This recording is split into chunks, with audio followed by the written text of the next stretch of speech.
A major reason why fatigue and exhaustion are often not recognized is an underactive thyroid, also called hypothyroidism. Let's go discover the reason for this. If you suffer from fatigue or exhaustion, I have prepared a therapy plan for you.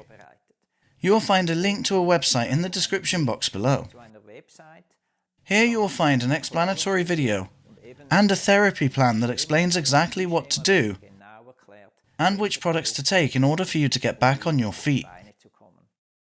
What is the role of the thyroid gland?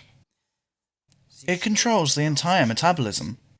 In the case of an underactive thyroid, the metabolism slows down and this leads to fatigue. As medical doctors, we learn to measure the thyroid gland, but often only the pre-hormone TSH is measured. And if this is normal, many doctors say the thyroid gland is fine. In my experience, I have seen that this is just not the case. We need to examine the thyroid gland as a whole. So we measure the pre-hormone TSH. However, I also measure the actual thyroid hormones T3 and T4. And if there is a suspicion of an underactive thyroid, I also make sure to measure the antibodies.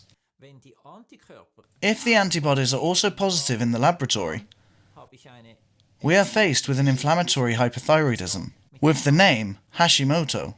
And if the antibodies are normal, it is a normal hypofunction.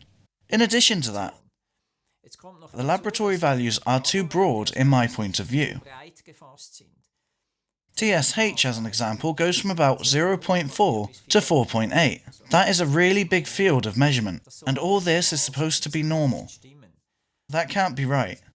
In my experience, I see the ideal TSH level to be between 1.5 and 2.5. Under 1, I have a suspicion of an overactive thyroid, and above 3, I see suspicion of an underactive thyroid. If you have proven this underactive thyroid or hypothyroidism, which is a cause for fatigue and tiredness, I need to treat that. For this, there are thyroid hormones in the form of pills, and they are very helpful and benefit immediately. But often it is enough to add a little iodine. In Germany, Switzerland, we have iodine-deficient soils and therefore a broad iodine deficiency, which hinders the thyroid glands in the production of its hormones. And that's why the first thing I recommend, for a marginal underactive thyroid, take a little iodine. You can buy this in any pharmacy. About 200 micrograms a day will get the thyroid gland going again. When you feel tired, have your thyroid gland checked at your next doctor's appointment. I wish you good health, and until next time, bye.